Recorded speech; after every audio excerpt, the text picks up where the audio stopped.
You mentioned analytical capabilities. So talk about the breadth of your analytical capabilities and your legacy labs. Where do you stand out in terms of LCMS, biomarkers, et cetera? Yeah, and that's another great question.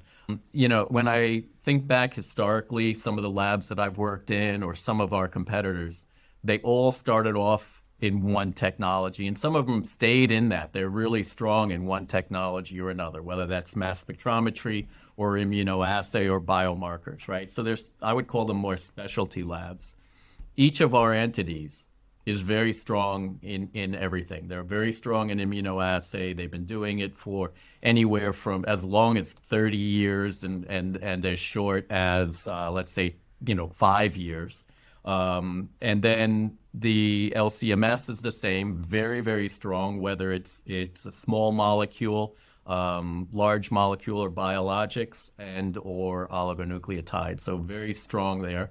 And then biomarkers, there's a different approach for biomarkers from to drugs, unless it's the main biomarker for the safety.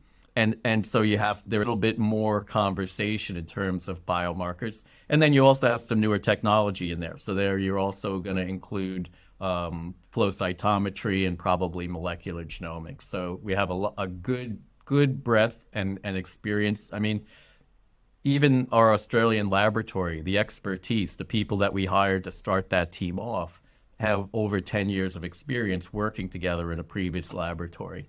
So we've got 5 years of experience actually it's 7 years of experience in China. As I mentioned, about 5 years in Australia. The laboratory in the UK is over 30 years old, and the laboratory in Malvern is over 12 years old. So there is a lot of experience inside of this company. And as I mentioned, it's a broad breadth. It's not just immunoassay. It's not just mass spectrometry. It's not just biomarkers. It's strong across all three of those.